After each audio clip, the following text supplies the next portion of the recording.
व्रत कर सकते हो, पशुपति व्रत दिल से करो।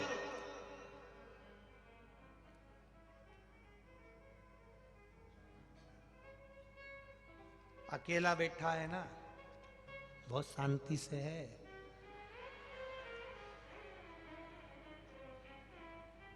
तू भी पहुंच जा, दिल से व्रत करना।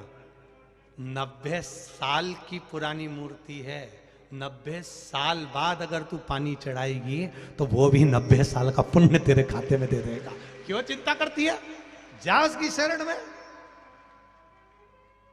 एकांत के जितने मंदिर है सब चालू होना चाहिए। हर मंदिर में शिव के भक्त जाना चाहिए, शंकर के उपासक जाना चाहिए। आप लोगों की तो आदत नहीं, हमारी तो थोड़ी सी आदत बड़ी बुरी है। हम लोग जब जाते हैं, वैसे तो ट्रेन से सफ़र करते हैं, और ट्रेन से या कभी योग बन जाता है गाड़ियों से भी जाते रहते हैं। तो गाड़ियों से जाते हैं तो कहीं एकांत में कोई होटला वोटला दिख जाता है शंकर जी का, और निगाह पड़ गई बाबा पर कि बाबा बैठे हैं, तो हम मन में सोच भी लेते हैं, वाह वाह प्रभु क्या बात है, क्या शान से बैठे हो, कोई नहीं। फिर भी हमने आपको देख लिया है, आपने हमको देख लिया, इसलिए हमने आपको देख लिया। नहीं तो हिम्मत एक प्रैक्टिकल करके देखना। तुम प्रैक्टिकल करना किसी और वाला, महाराज झूठ तो नहीं बोल रहा। तुम कहीं जाते जाते तुम्हारा ध्यान कहीं पर भी रखना। कोई व्यक्ति अगर तुमको देख रहा होगा ना, तुम यहीं प्रैक्टिकल कर लेना। कोई व्यक्ति अगर तुमको देख रहा है, बहुत देर तक देख रहा है, बहुत देर तक देख रहा है, बहुत देर तक देख रहा है, बहुत देर तक देख रहा है, तुम उसको नहीं देख रहे हो, वो बहुत देर तक देख रहा है, बहुत देर तक देख रहा है, तो एक ना एक बार, एक क्षण के लिए तुम्हारी निगाह उस पर चली ही जाएगी, ये निश्चित है, जाएगी। प्रैक्टिकल करना, कहीं सीओर वाला महाराज झूठ तो नहीं बोल रहा। एक बफेट पार्टी में जाना, शादी की पार्टी में, रिसेप्शन में जाओ, तुम अपना खाना खाओ, तुम अपने खाने में लगी रहो, जो तुमको देख रहा है, बहुत देर से देख रहा, बहुत देर से देख रहा, बहुत देर से देख रहा, बहुत देर से देख रहा, निगाह एक ना एक बार, भले पल्लू लेते समय, छोरा को संभालते समय, छोरी को संभालते समय, मोबाइल उठाते समय, पर निगाह उस पर चली ही जाएगी। ऐसा ही होता है जब हम सफर से जा रहे होते हैं, कहीं किसी मंदिर में, किसी ओटले पर हमारी दृष्टि चली जाए, तो समझ लेना वहां बैठा हुआ महादेव तुम पर दृष्टि बहुत देर से लगा कर बैठा था, इसलिए तुम्हारी दृष्टि वहां चली। तुमने मंदिर का दर्शन नहीं करा है, तुमने मंदिर को प्रणाम नहीं करा है, तुमने मंदिर को नहीं देखा है, उस मंदिर में बैठने वाले ने तुमको देख लिया, उसने तुम्हें पहचान लिया कि मेरा आ रहा है, मेरा अपना आ रहा है।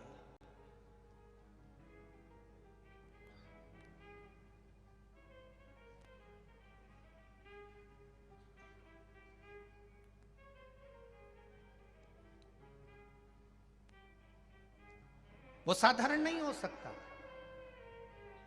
उसका तत्व सुंदर हो, उसका आनंद सुंदर।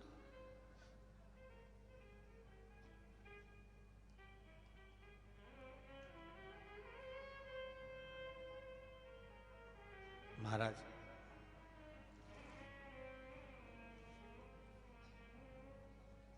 कनक कुंडला ने कहा कि शिव भक्ति करते हैं अपन, कोटला, उस पे शंकर जी का शिवालय, शिवलिंग रखा हुआ है, शिवालय रखा हुआ है। कनक कुंडला और पूर्णभद्र दोनों चले गए और दोनों ने भगवान की भक्ति करना प्रारंभ करा।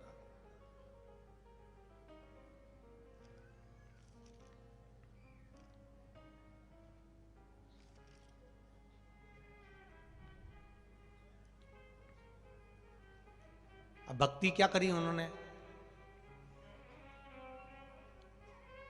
ना तो जल चढ़ाया, ना बेलपत्री चढ़ाई, ना धतूरा चढ़ाया, ना पंचामृत चढ़ाया, फिर क्या चढ़ाया, कुछ भी नहीं, कुछ भी नहीं। सामने शिवलिंग है, इधर पति इधर पत्नी दोनों बैठे हैं, और दोनों मिलकर भगवान शंकर का भजन गा रहे हैं।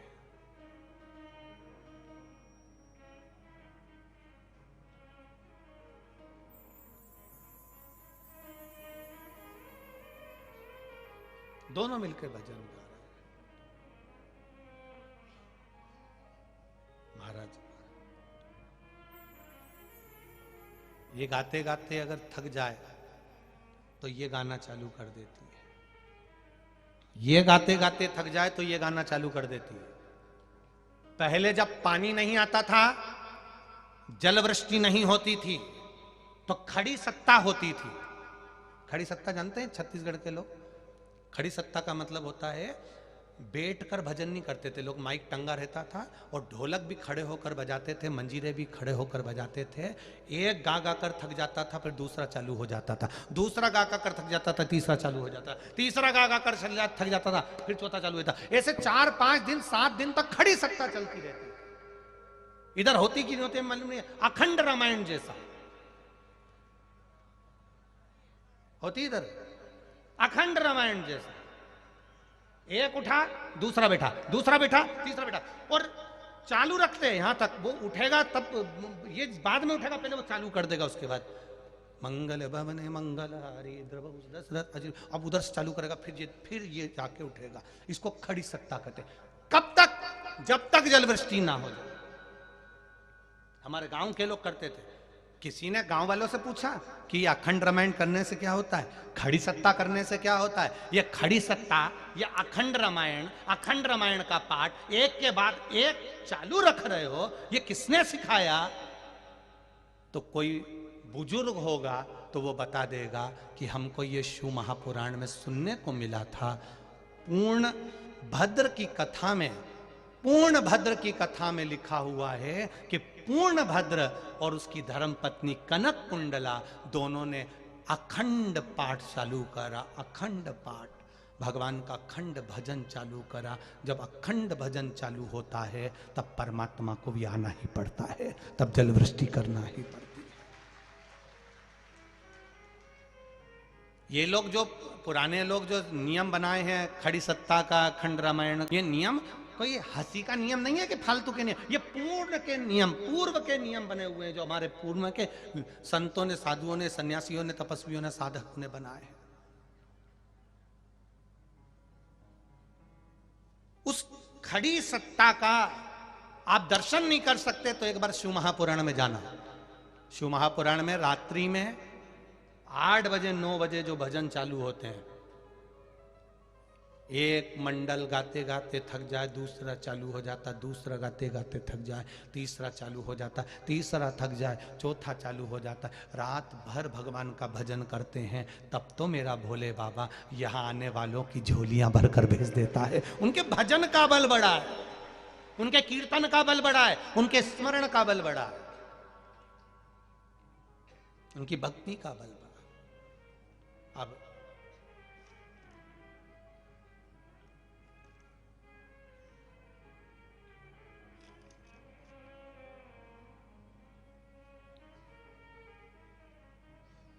दोनों ने अखंड जाप चालू करा। श्री शिवाय नमस्तुभ्यं, श्री शिवाय नमस्तुभ्यं, श्री शिवाय नमस्तुभ्यं, श्री शिवाय नमस्तुभ्यं। अखंड जाप चल रहा है।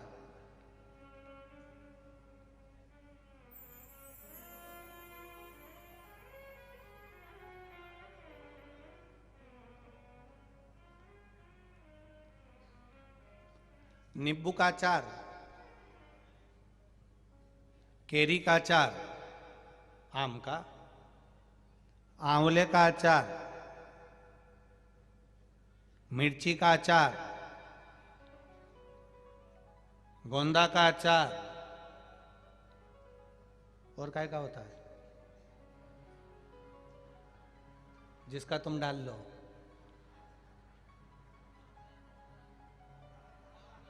आंवला का बोल दिया। कटहल का अचार, गाजर का अचार है, हाँ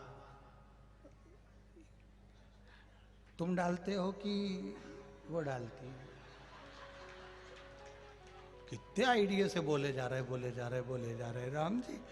भगवान, अब इतने अचार के नाम लिए हैं, इसमें से कौन सा अचार है जो सड़ता नहीं है?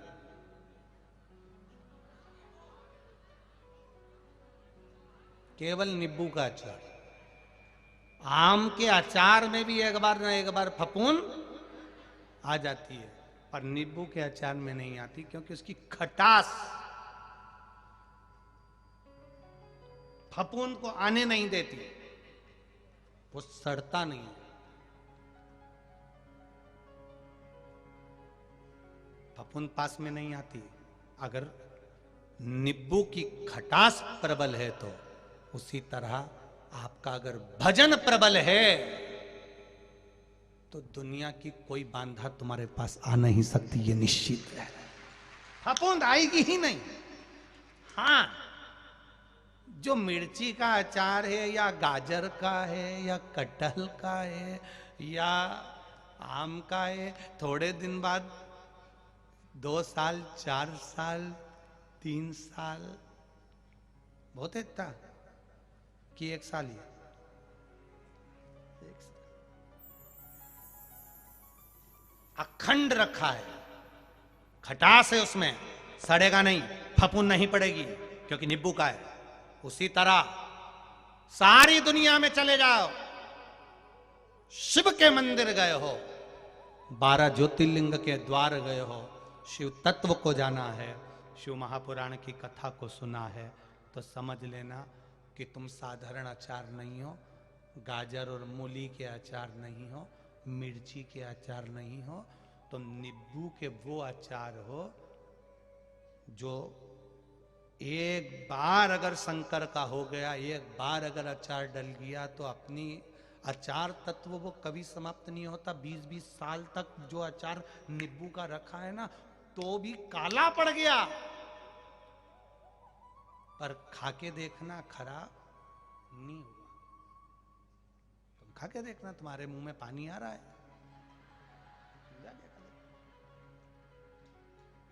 तुम तो देख लेना,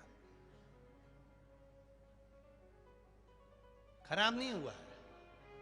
जो एक बार शिव महापुराण की कथा में चले गए, और सरल भाषा में समझ लो, इससे भी सरल भाषा में समझो तो दूध अगर नहीं फटना है, या सब्जी बेकार नहीं करना है, या आटा बेकार नहीं करना है, या दूध दही मलाई घी बेकार नहीं करना हो, तो उसको काय में रखते हैं अपन?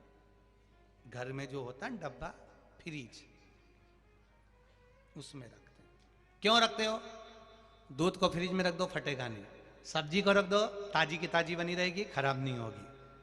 मलाई रख दो, सड़ेगी नहीं। दही रख दो, बेकार नहीं होगा। फल रख दो, खराब नहीं होगा। फ्रिज के अंदर रखो तो खराब नहीं होगा। फ्रिज के अगर बाहर रह गया तो फिर वो 2 दिन में, 4 दिन में, 1 हफ्ते में तो अच्छी अच्छी सब्जी का हाल खराब हो जाए। मूली का पत्ता ऐसा खिला खिलाया, फ्रिज के बाहर तो ऐसा हो जाए, ऐसा। इतनी फ्रिज में सब्जी ताजी है, फ्रिज में दूध ताजा है, फटेगा नहीं, सब्जी खराब नहीं होगी। उसी तरह फ्रिज में रख दिया तो वो सड़ने वाला नहीं है। कोई तुमसे पूछे कहां गए थे तो कह देना फ्रिज के अंदर बैठे थे, जो इसके अंदर बैठ गया वो सड़ता ही नहीं है। ये भी फ्रिज है। कथा का जो पंडाल है ये किसी फ्रिज से कम नहीं है। इसमें जो आकर बैठ गया, ना वो काम में, ना लोभ में, ना आसक्ति में, ना वासना में, ना तृष्णा में, ना दुनिया में, वो कभी सड़ता ही नहीं है। जब देखो जब ताजा मिलेगा। ताजा मतलब निकालो, वैसे उसके इतना ताजा, एकदम काटो तो ताजा दिखे। उसी तरह जो एक बार शिव महापुराण की कथा में जाकर बैठ जाता है, वो अंदर से एकदम साफ, जब चाहो तब ले जाओ। श्री शिवाय नमस्तुभ्यम। ताजा की ताजा ही है, एकदम ताजा। उससे जब मिलो ना तब मुंह से निकलेगा श्री शिवाय नमस्तुभ्यम। जब मिलोगे तब मुंह से निकलेगा शंकर का नाम, शंकर का भजन। 1 लोटा जल, बोल बम का नारा है और बाबा है, ताजा है।